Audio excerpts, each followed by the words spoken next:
Joining me now for Locked On Gators, like he does, he's basically a co-host at this point. John Garcia, Sports Illustrated's director of football recruiting, Locked On's recruiting insider. And before we get into it, I'd like to thank LinkedIn Jobs for being the official college football recruiting sponsor across the Locked On College network. LinkedIn Jobs helps you find the candidates that you want to talk to faster. Post your job for free at linkedin.com/lockedoncollege. Terms and conditions apply. And John, we're getting close. We're getting real close to signing day.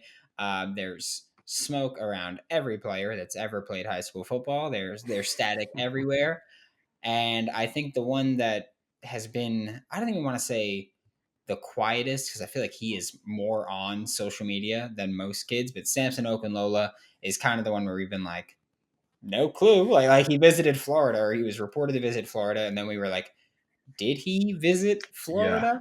Um, and then he tweeted, yes, he did visit Florida. What could we expect from his recruitment as we get closer and closer towards commitment day?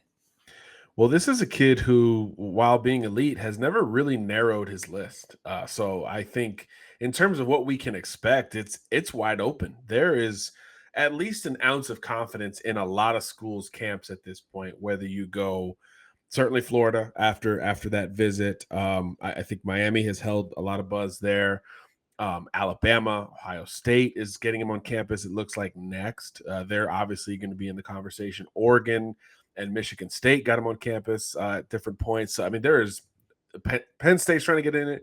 It's all over the place for Okunlola. So narrowing it further and realistically, right? I mean, because look, you can't be considering 10 schools at this point. It's just unrealistic. But obviously, if you're spending time on campus on your dime at different schools, you feel good. So the most recent visits, Miami a couple weeks ago, Florida this week, Ohio State next week, those three schools should be considered legitimate contenders. And then just a matter of, does another visit get set? I think that's really the key for Okunlola. Who is that kind of last school that's going to have an opportunity to get him on campus? Because to my understanding, this Florida visit was unofficial this week. The official visit to Ohio State is next week for the Michigan game, naturally. So that's the fourth that he's taken. So I think there's an opportunity for another school to get a trip out of him. Who knows who that school is going to be at this point? He took three in the summer, Alabama, Michigan State, and Miami. So those three won't get the official. Could Florida get him back on campus for an official visit? Maybe. I was told his family was in town, so I think that's an important part of this unofficial visit that he took to Gainesville.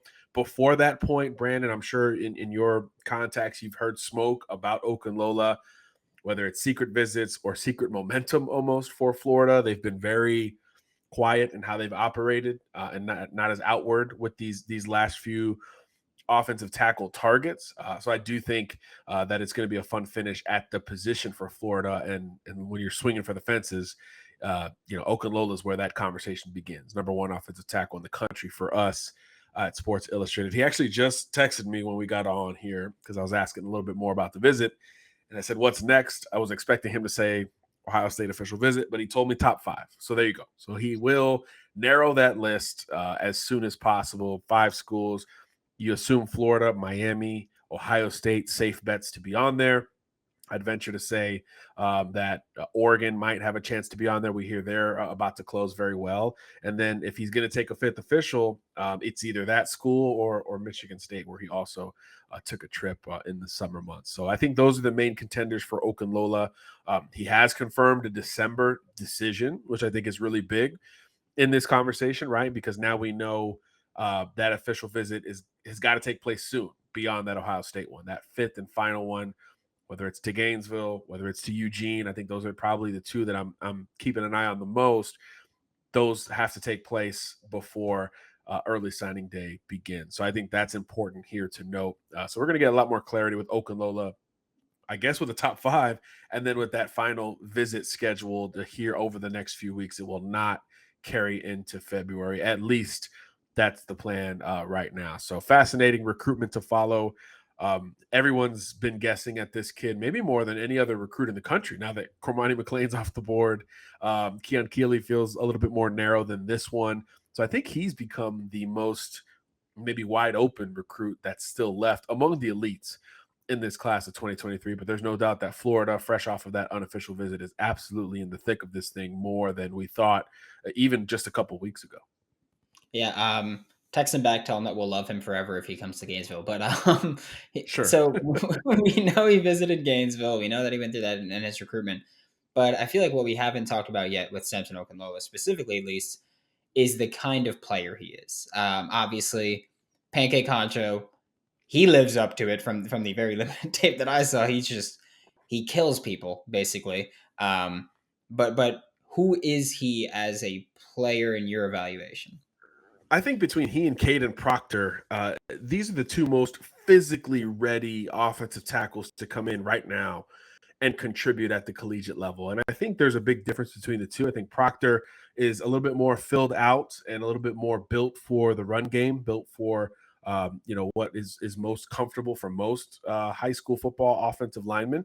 I think Okunlola has the ceiling to be that true blindside protector. I think that's the biggest difference between the two guys. Incredibly well filled out. The movement skills relative to his 6'6", 300-pound frame are off the charts. He redirects like a guy who's 50 pounds lighter. He's bought into his own branding, as you mentioned, not only with the Pancake Honcho stuff, but his play as a senior up at Thayer Academy.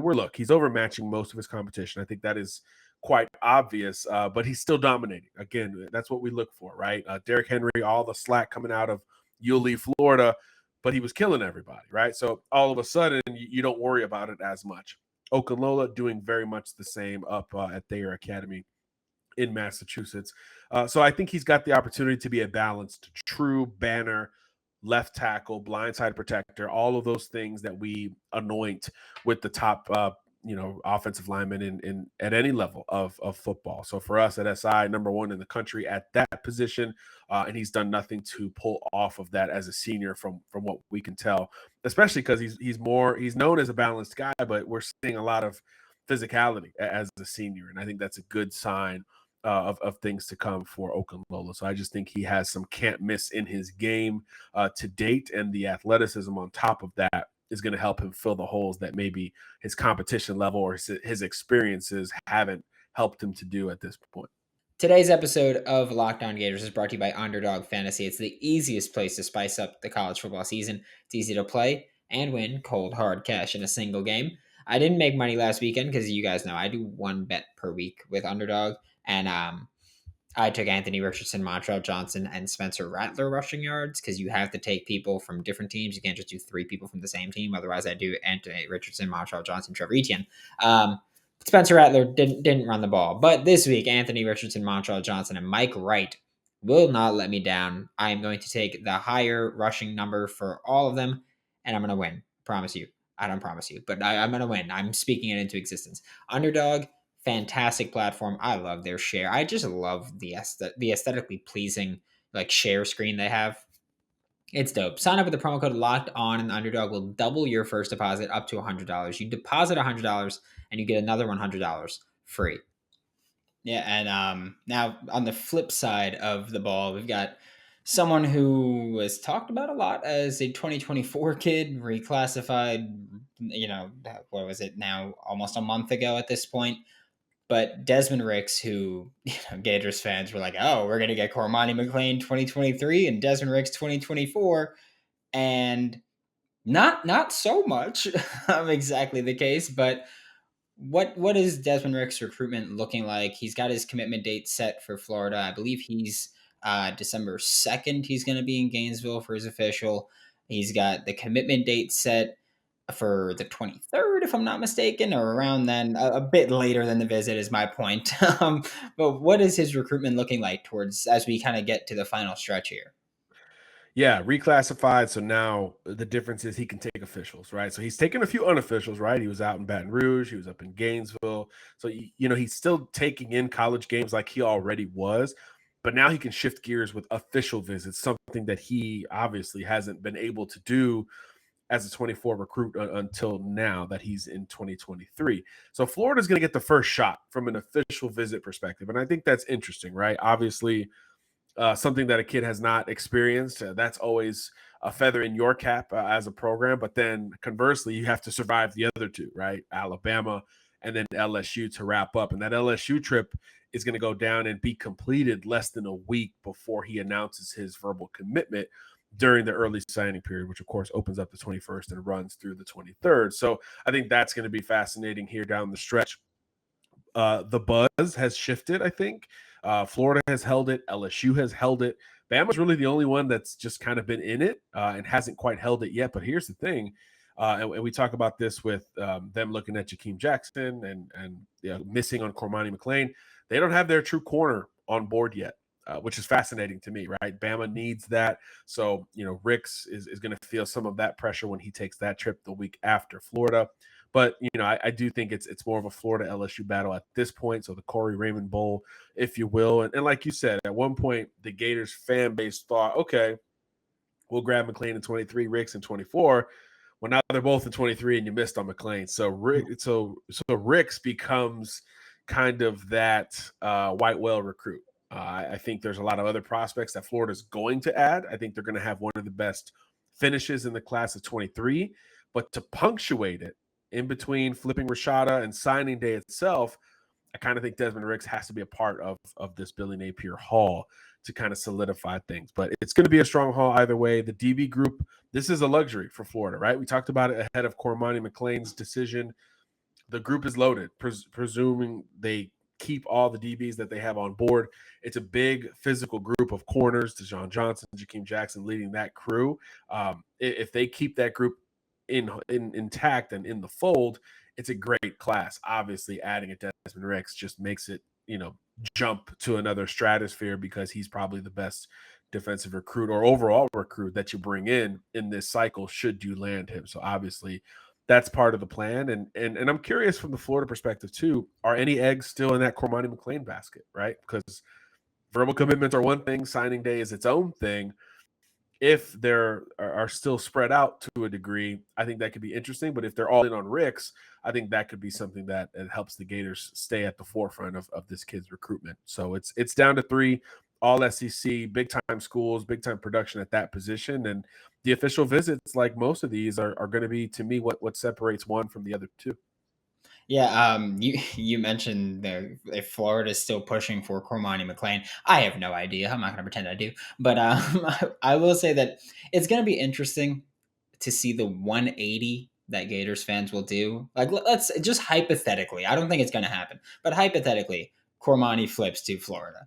The 180 Gators fans will do after all the trash talk they did when he committed to Miami. The whole he wore a Gator hater shirt. Now I hate him. He's not that good. I've said it before on the show. I've said it off air. I'm rooting for chaos. I don't think there would be anything more chaotic than that. Which honestly is the main reason that I am rooting for. Like, I want it to happen. Obviously, he's a great player. I just want to see what would happen to social media. Hopefully, Twitter's still alive by that point. But I just want to see what happens to social media if Cormani is like, you know what? I'm a Gator. Yeah, that's look, it's not out of the realm of possibility. I think, first of all, Cormani is never going to be the one to put an end to those things, right? We've seen, talk around him has been rampant for years at this point, and we see this back and forth again. That's become one of my favorite stories of this cycle between Florida and Miami. And a lot of the Miami commits have doubled down and done the whole like I'm done kind of thing. Malik Bryant, Francis Mauigoa, those guys. Cormani McLean has not done that. And I wouldn't expect him to do that. So he is not going to jump in that part of the conversation. Just not who he is, but he's not going to help one way or the other in that regard ahead of December 21st. So yes, that when that digital fax comes in or whatever it is, to whatever school, I think it's still going to be headline worthy because he's not going to really say much between this is my commitment and now it's signing day and I'm going to sign and that's kind of it. That's just who Cormani McLean is. So the whole fan base bashing teenage kids thing is always funny to look down upon and kind of tragic to look at, right? Because these are teenagers trying to do what's best for them as far as they know. Just think about when you were 17. I mean, my gosh, I couldn't imagine being in that type of position. Much less adults coming down on you, but that's a part of fandom in sports, I guess. But yeah, there's going to be a lot of crow either way, right? We just saw it with Jaden Rashada and this Gators fan base that I'm sure was bashing him plenty when Florida had the momentum, and then he committed to Miami in the summer before making this flip this fall.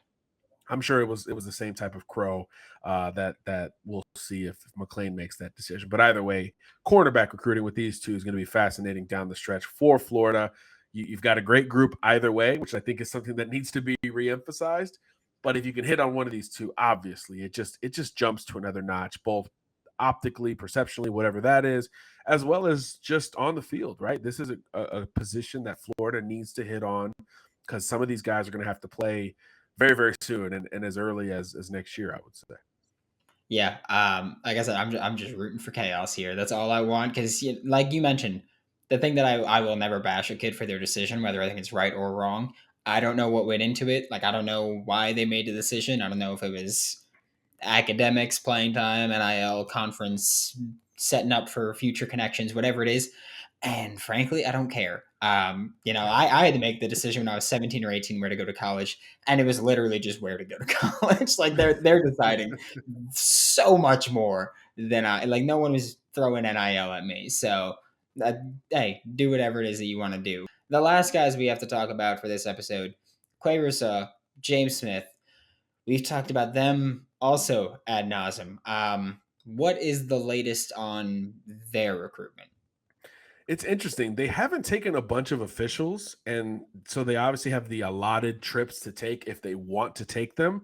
But unlike Okunlola, who's like, all right, I'm taking Ohio State, and then there's one more, I'll figure that out, and then I'll commit. There's not that part of the plan already public with the Russaw and James Smith camp. Now, conversely, unlike Okunlola, they've been taking a bunch of SEC trips anyway, right? So they've been to Florida twice this year. They've been to Bama twice for games. They've been to Georgia. They've been to Auburn like 4 times. So they're very active on the road just about every weekend, but not for official visits. They only took 2, Auburn and Georgia. And of course, with Auburn changing head coaches, they could take another one to Auburn. So that's really where the mystery lies between the Smith and Russaw camps, is because they hadn't take more officials. Of course, they took the Florida one, but beyond that, there's up to 3 remaining for those 2. We assume Alabama's going to get one. And then after that, we don't know. All right. Maybe Auburn gets another one when they have the new head coach, but they've also, been to campus a billion times, closest to home, all of that. So it's really fascinating between these two because they're both, like Okunlola, confirmed to be wrapping this thing up next month. So if official visits are to be set, they got to be set pretty soon. So that's kind of the next order of business to follow with these two. And what we also know is that the official visits will not coincide with game weekends, right? It looks like they'll be in Auburn this weekend for the Western Kentucky game, and then the Iron Bowls the following weekend. Of course, they're probably going to attend that one over in Tuscaloosa as well. And that will wrap up the regular season. So there won't be official visits, as far as we can tell, associated with these two during game time or game weekend. So it means that if and when they do take official visits, Brandon, it's going to be intimate one-on-one time with coaches closer towards National Signing Day. So that'll be fascinating between the duo, just like the whole package deal status, which is still the plan publicly. That's something that is still talked about every time one of them is brought up. The other one is immediately brought up in terms of package deal status. That appears to still be the case. But again, once we get to signing day, that's its own thing. We've seen package deals dissolve kind of this time of year. So if that's going to happen with this duo, we should start hearing about it soon. And maybe the official visits could be that contention point. You just never know. But either way, Florida's done a good job here, certainly in the conversation for each of them. I think, again, more momentum with Russaw than Smith, which is something we talked about in July. And after the official visit alike, I think if they do split up, it increases Florida's chances to land at least one of them, in particular Russaw. But look, it's wide open. I don't even think it's a slam dunk for Alabama like it once was. I would still be the least surprised if that's where each of them ended up. but at one point it felt like it was just Bama and Georgia and everyone else was playing for third place. Georgia's kind of been the fluctuating school. They've been in and out. Most people assumed Auburn would be the fluctuating school, but the local ties and the belief that Auburn is going to go grab a big name is something that they're keeping an eye on. So I think that's the wild card now. It used to be Georgia or Florida. I think Auburn in that higher could be the wild card in that race. So another fascinating one where again we got to see the full official visit picture before we know who's truly among the contenders here down the home stretch. But Florida will have a hat on that table. We'll have a puncher's chance for both. Increased chances for Russaw should he split away from James Smith. And I mean, this isn't necessarily about Qua Russaw or James Smith, but we'll use them as the example. The package deal recruiting, just to talk about that for a second. What even happens if, let's say, again, this is just completely hypothetical. Let's say Florida is not interested in James Smith, but Qua Russaw is like obviously the one that's leaning towards Florida. What even happens in terms of actually recruiting them where it's like, oh, hey, we're a package deal? Like, is Florida just like, fine, we'll give the official visit to James Smith as well and we'll set all this up? Like what even happens? Just again, hypothetical, not necessarily about them. I'm just using them as the example, but what Right. even happens in that instance? Yeah, luckily for them, they're both truly elite players. But yeah, this happens, right? I mean, whether it's two brothers or twins, we see twins go through the recruiting process, and for some reason, even though DNA suggests otherwise, one is better than the other. It's just something that happens in college football recruiting, and we see schools having to navigate that. Some schools don't play that game at all. They're like, I don't want to deal with this. I want one kid, not both. And other schools will take that consolation, I guess, however you want to label it, of that second prospect at the same stage. So I can't speak to Florida specifically in terms of how they're going to handle that. But theoretically, yeah, these schools have to make business decisions on their own end. And oftentimes, again, assuming the package deal is real, and with twin brothers, it's a little bit more tangible than just best friends. Although, again, these two, I believe, will stick together. Obviously, you have to make that decision on the front end of recruiting them. I think the most recent example was the Henderson twins from Orlando, from Sanford High School last cycle. They signed with UCF. One was a corner, one was a safety. One was better than the other, in my opinion. Schools had to navigate all of that, and UCF was able to keep them home. But I know that's something that comes across the desk because, look, everybody will tell you in college football right now, Brandon, the most talked about issue besides NIL, I guess, is roster management. How you get to 85 and every single spot because of that is truly, truly valued. The portal is crazy and fluid. High school and college football or college JUCO recruiting is crazy and fluid. So these numbers are so very critical. And if there's fluctuation with one of them, it could really open things up or shut the door on the other side. So these schools have to have a plan in that regard, to me, on the very front end of recruiting true package deals, like I believe Smith and Russaw to be. Yeah, I will say, yeah, I hope they're both in Gainesville. That's where I'm just like, hey, everybody come to Gainesville, or if you're not going to come to Gainesville, even if you do though, go to different places. I just want to see it. I'm an agent of chaos. That's what we all know I'm rooting for. If you want to not come to Gainesville, or if one of them do it. Just pick different hats on signing day. But yeah, this is just fun. That's what I want. Thank you so much, John. This is John Garcia, Sports Illustrated's director of football recruiting, Locked On's recruiting insider. Catch him all throughout the Locked On College channel and here 3 times this weekend. So he's here. Thank you so much, John. Thank you.